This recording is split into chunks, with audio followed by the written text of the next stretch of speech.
Olá, meus queridos amigos. É com muita alegria que retornamos ao estudo do Jesus no Lar, Jesus que é a luz do mundo. Estamos aqui uma vez mais, reiniciando os nossos estudos, desejando a todos um 2023 de muita paz, de muito trabalho no bem, sempre com Jesus, nunca sem Kardec. Queremos agradecer nosso querido André Luiz, lá do Centro Espírita Amor, Perdão e Caridade, pela oportunidade do estudo, e agradecemos a presença de todos. A Elaine já se manifestou. Boa tarde a todos, feliz 2023. Com certeza, Elaine, para nós todos, com muito trabalho, né? E hoje, meus amigos, nós vamos retomar, então, o livro Jesus no Lar, na sua lição número 3, né? Lembrando que esse livro foi escrito por Neio Lúcio, né, através da psicografia de Francisco Cândido Xavier, grande Xavier, né, o Evangelho em Pessoa na Terra. O capítulo número 3 tem como título Explicações do Mestre. Para aqueles que estão chegando pela primeira vez, nós estamos estudando em Jesus do Lar a metodologia do Senhor Jesus na implantação dos estudos evangélicos. É aquilo que nós fazemos como culto do Evangelho no lar. Porque o lar é o nosso ninho, é o primeiro ambiente que nós temos como sede dos nossos espíritos, né, para vivermos no mundo. Então, o lar é a célula máter da sociedade e é por isso mesmo de onde nós partimos para viver em sociedade. Se a célula lá estiver adoentada, todo o corpo social vai estar adoentado. Então, é muito importante que a gente tome para nós mesmos a tarefa de implantarmos o Evangelho no lar em casa. Quando nós implantamos o Evangelho no lar em casa, nós atraímos os bons espíritos, os trabalhadores do Senhor, os espíritos interessados na implantação do bem na terra. E a doutrina espírita nos explica que todo ambiente que recebe um bom espírito afasta automaticamente os maus que não desejem, evidentemente, ou não desejam conviver com esse bom espírito no sentido de progredirem. Então, a bênção do Evangelho, ela é absolutamente imprescindível no tocante à nossa ação. Nós levamos o ambiente do Evangelho, para o nosso ambiente o Evangelho, e claro, as luzes do Evangelho vão começar a clarear o nosso mundo íntimo, mas também a célula familiar a que pertencemos. Então, é muito importante que a gente adentre o entendimento que Jesus propõe nesse livro. E ele, evidentemente, usa da sua metáfora, usa das parábolas, usa lá de forma sempre ilustrativa para fazer com que a gente entenda as suas lições, né? E por isso hoje nós vamos dar sequência. Explicações do Mestre é o capítulo número 3. Chegou mais gente aqui. Maria das Graças Alexandre. Boa tarde, Antônio, a todos os irmãos presentes. Muita paz a todos. A nossa querida Márcia Penha também já chegou. Boa tarde, querido amigo Navarro. Que alegria estarmos de volta sempre, Márcia. E vamos estudar. Boa tarde a todos. Está em Bitinga a nossa Márcia. Um abraço ao Antônio. A Maria das Graças escreveu nosso também. Márcia, eu senti muita falta, graças a Deus e a Jesus vamos aprender. O contato com o Evangelho, e é muito importante a gente compreender isso, né? Nunca nós conseguiremos retirar tudo aquilo que o Evangelho tem para nos ensinar. O próprio Senhor Jesus já nos orientava sobre isso, dizendo que as palavras dele eram palavras de vida eterna, que passaria o céu e a terra, mas as suas palavras não. Então, toda vez que a gente acessa o Evangelho de Jesus, a gente tem uma série de possibilidades de novos entendimentos. Daí a necessidade de caminharmos sempre com Jesus. Mas também com Kardec, porque Kardec traz a lupa para nós enxergarmos direta e indiretamente, nas entrelinhas mesmo, aquilo que está na mensagem do Senhor, né? E por isso nós vamos sempre estar vinculados à doutrina espírita, né? Então vamos lá. Explicações do Mestre. em plena conversação edificante, e aqui já há um ensinamento, que dentro de nossas casas, nos nossos lares, as conversações precisam ser edificantes. Nós precisamos nos educar, nos esforçar para implantar em nossa casa conversações edificantes. Deixar assuntos menos felizes, assuntos degradantes, assuntos que mostram o que há de pior na sociedade humana, não precisam adentrar nossas casas. E se entrar, a gente precisa ver sob o foco do Evangelho, sob o foco do Evangelho e da doutrina espírita, com comentários relacionados à boa moral, à boa, vamos dizer assim, a boa ideia cristã, né? Então, em plena conversação edificante, Sara, a esposa de Benjamim, o criador de cabras, ouvindo comentários do mestre nos doces entendimentos do lar de Cafarnaum, perguntou de olhos fascinados pelas revelações novas. A ideia do reino de Deus em nossas vidas é realmente sublime. Todavia, como iniciar-me nela? Temos ouvido as pregações à beira do lago e sabemos que a Boa Nova aconselha, acima de tudo, o amor e o perdão.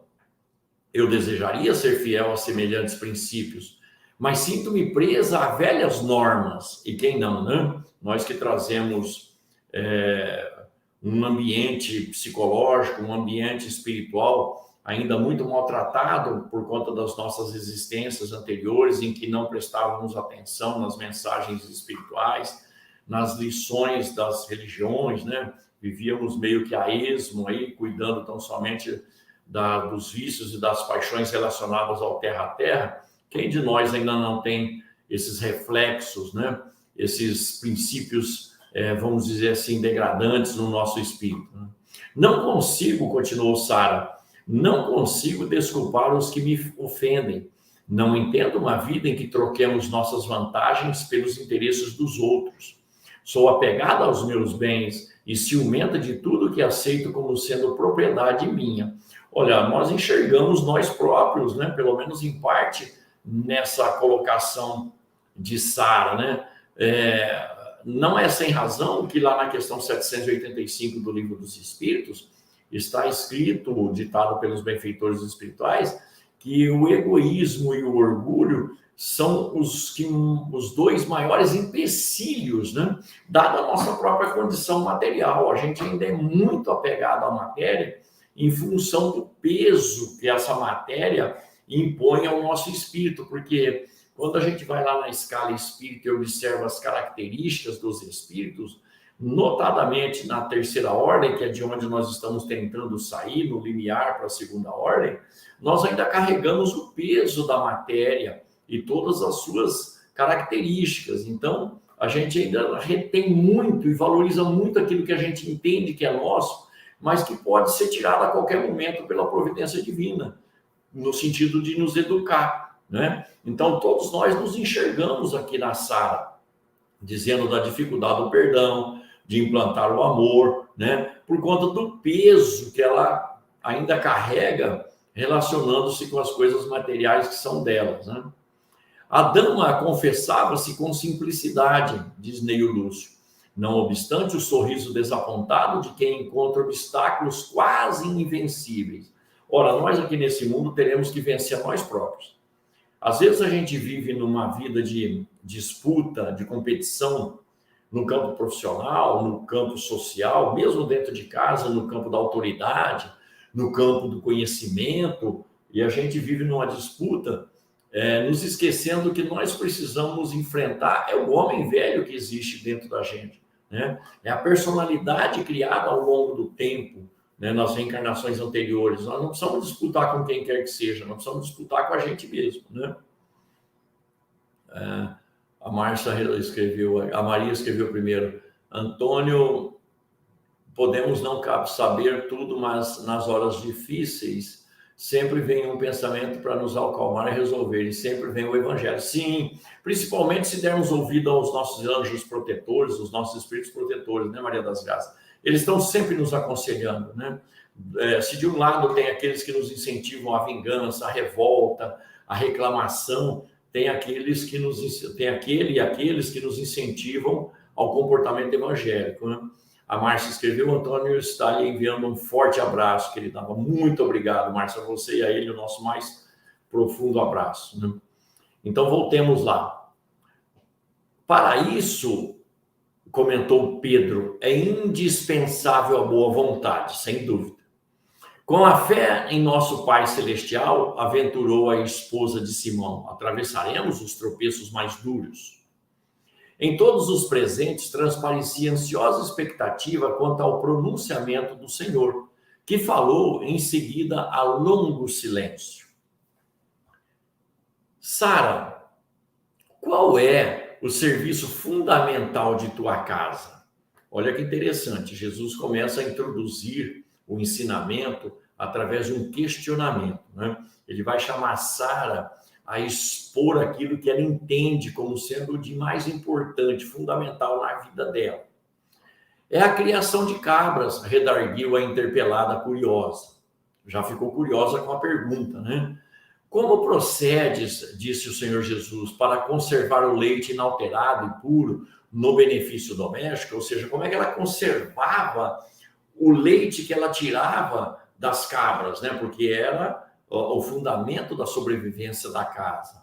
Senhor, antes de qualquer providência, é imprescindível lavar cautelosamente o vaso em que ele será depositado. Se qualquer detrito ficar na ânfora, em breve todo o leite se toca de franco azedume e já não servirá para os serviços mais delicados. Ora, ela conhecia as tratativas da higiene das coisas materiais no tocante à profissão, de onde eles tiravam a sustentação da casa. Então, ela estava habituada a uma higienização, né, a uma metodologia de trabalho. Né? Jesus sorriu e explanou, diz Neio Lúcio. Assim é a revelação celeste no coração humano. Então, Jesus está fazendo um paralelo. Ele gostava muito de fazer isso, porque é um método de ensino altamente eficaz, se não o mais eficaz, por fazer com que a gente raciocine sobre coisas que nós já estamos habituados.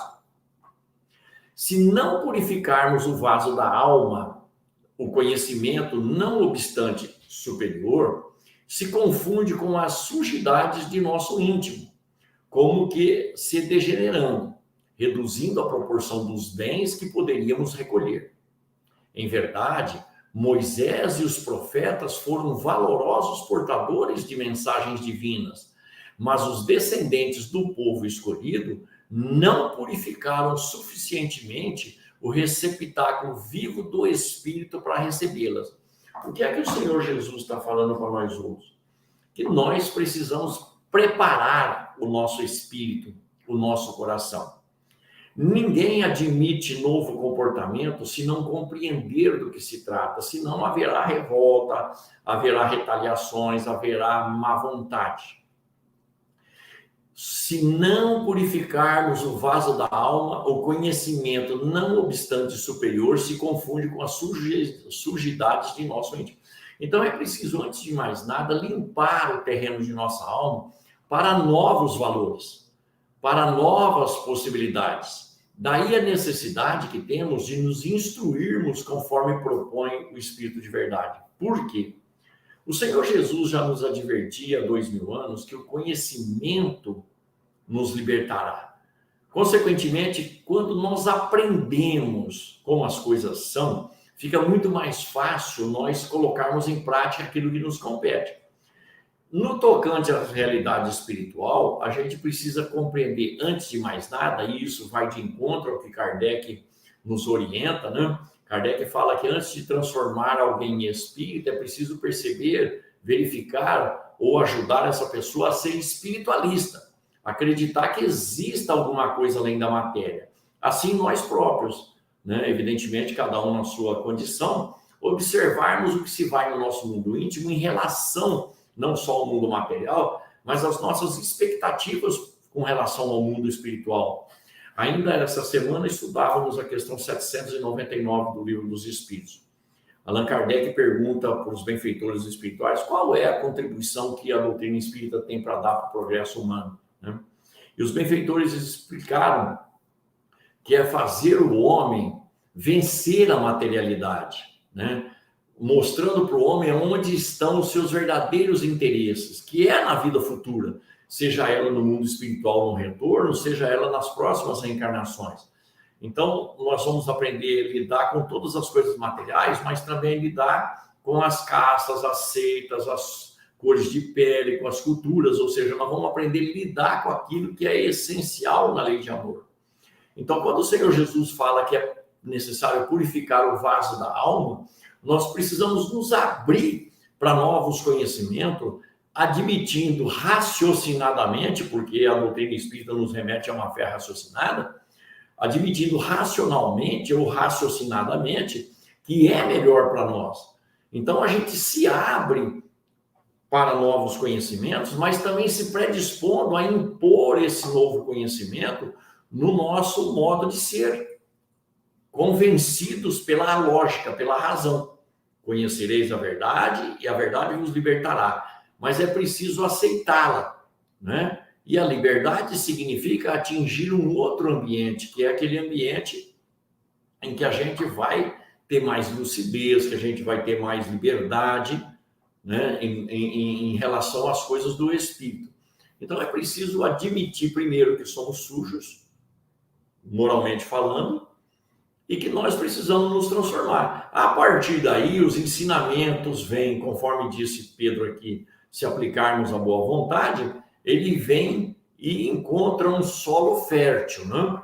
E aí, o Senhor Jesus vai continuar dizendo, é por isso que os nossos contemporâneos são justos e injustos, crentes e incrédulos, bons e maus ao mesmo tempo. É o que existe ainda hoje, né? Aqui na Terra. O leite puro dos esclarecimentos elevados penetra o coração como alimento novo, mas aí se mistura com a ferrugem do egoísmo velho, que é possível tão somente ser eliminado quando a gente analisa os nossos valores e o resultado desses valores colocados em prova. E cabe aqui mais uma vez e sempre lembrarmos da orientação de Santo Agostinho nas duas questões 919 do Livro dos Espíritos, quando ele diz que é preciso passar em revista o nosso dia para verificarmos de que forma agimos com relação às pessoas e nos colocar no lugar dessas pessoas para ver o que faríamos recebendo aquilo que nós damos.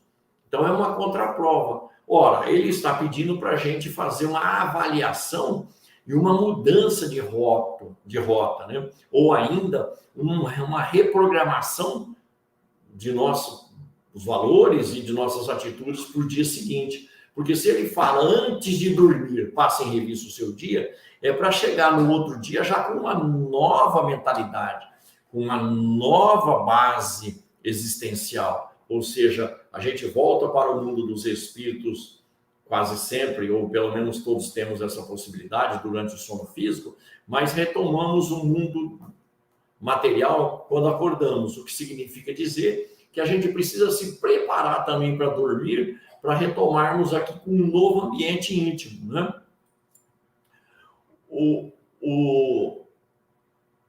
Diz ainda o Senhor Jesus, né? O leite puro dos conhecimentos elevados penetra o coração como alimento novo. Vamos repetir isso aqui. Mas aí se mistura com a ferrugem do egoísmo velho. Do serviço renovador da alma restará, então, o vinagre da incompreensão, adiando o trabalho efetivo do reino de Deus. Olha só que interessante a demonstração do Senhor. Do serviço renovador da alma restará, então, o vinagre da incompreensão, adiando o trabalho efetivo do reino de Deus. Ou seja, nós vamos ter um tempo de readaptação e nós vamos encontrar o ácido corroendo a nós outros, né? Às vezes pela nossa incompreensão, às vezes pela incompreensão dos outros em relação ao nosso novo estado de ser, e a gente vai ter dificuldade para se encaixar com a nossa nova proposta existencial, né? E isso adia um pouco o trabalho efetivo do reino de Deus. Por isso, a responsabilidade nossa é muito grande. Quanto mais tempo nós nos demorarmos na corrigenda, mais tempo demora para o reino de Deus se instalar aqui na terra, porque ele virá como consequência das nossas atitudes. Então é preciso compreender que do serviço renovador da alma restará então o vinagre da incompreensão, adiando o trabalho efetivo da vida. Nós é que vamos eliminar todo o ácido corrosivo do bem que existe em nós, da boa vontade que existe em nós, da dedicação que é possível nós colocarmos em prática. Então, é uma luta íntima, pessoal, que os bons espíritos nos ajudam, nos insuflando um ânimo novo, nos alertando sobre os riscos do caminho, mas a gente precisa também meditar sobre isso.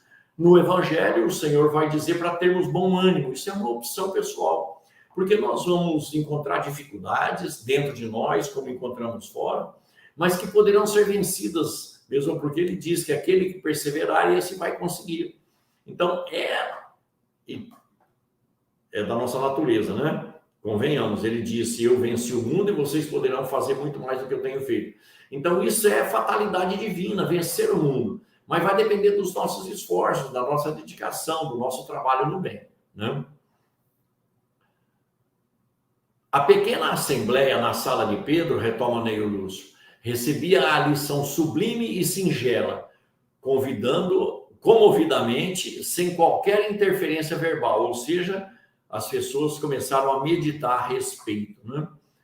O mestre, porém, levantando-se com discrição e humildade, estamos dentro de casa, discrição e humildade, afagou os cabelos da senhora que o interpelara e concluiu generoso, ou seja, um gesto de carinho, de conforto. Quanto nos tem faltado isso dentro das nossas casas? Há uma recomendação no Evangelho do Senhor Jesus muito apropriada para essa questão.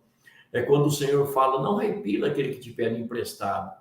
Nos dias de hoje, as pessoas estão pedindo emprestado coisas subjetivas mais do que coisas materiais. As pessoas estão pedindo coisas emprestadas, tais como um pouquinho da nossa atenção, do nosso tempo, do nosso toque de amor, do nosso toque carinhoso, de um incentivo substituindo a crítica, de um elogio substituindo o rebaixamento, e assim sucessivamente. Então, o Senhor nos dá aqui uma lição, né? Levantando-se com discrição e humildade, afagou os cabelos da senhora, que o interpelara e concluiu generoso. O orvalho, num lírio alvo, é diamante celeste, mas na poeira da estrada é gota lamacenta. Não te esqueça desta verdade simples e clara da natureza. Ora, o líquido é o mesmo. Cai no lírio, ele enaltece a beleza do lírio, mas cai na terra, vira lama. O que é que nós somos? Lírio ou terra? Nesse sentido da comparação. Precisamos nos preparar para o ensinamento, admitindo a necessidade de substituir os nossos valores anteriores, as nossas inclinações, os nossos costumes, os nossos hábitos. E aí, paulatinamente, a gente vai colocando o homem novo à mostra, a começar de dentro de nossas casas, né? É essa a lição que nós tínhamos para hoje. Vamos ver. Antônio, recebemos, não podemos, lá sempre vem, Antônio lá está enviando. Como está o neto? Estamos todos bem, graças a Deus, todos eles, tudo em paz. Muito obrigado por perguntar, Elaine.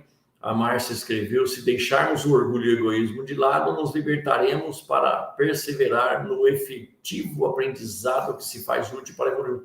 Olha, Márcia, eu tenho comigo que o exercício mais complexo que nós temos para executar é justamente o abrir mão. Porque, né, olha aqui, a própria Elaine escreveu, como está o neto? É fácil eu pensar assim, bom, meu neto está bem, é meu. Não é meu, está comigo, né? Assim como as coisas materiais estão comigo e podem ser modificadas as suas condições, né? A qualquer momento pela providência divina que educa espíritos através da nossa condição humana, né? Então a gente precisa perseverar mesmo no abrir mão. Lembrando que Emmanuel nos diz que a gente só tem de verdade aquilo que a gente dá. Ora, os filhos, os netos, a esposa, o marido, os irmãos, pai e mãe, não são nossos, são de Deus. Então vamos dar eles para Deus e conviver com eles conforme Deus quer, ou conforme o Senhor Jesus nos diz: amai-vos uns aos outros como eu vos tenho amado. O conhecimento, quando bem sentido nos ensinos do Mestre, Jesus eleva, não cairá sobre a terra. Verdade, Maria das Graças. Pessoal, muito obrigado pelo carinho, pela presença, por se manifestarem. Que o Senhor Jesus os abençoe e nos abençoe nesse 2023, que nós possamos trabalhar muito no bem, a começar de dentro de nossas próprias casas. Sempre com Jesus, nunca sem Kardec. Até a próxima oportunidade. Fiquem com Deus. Sexta-feira, às 13h15. Um abraço a todos. Muita paz.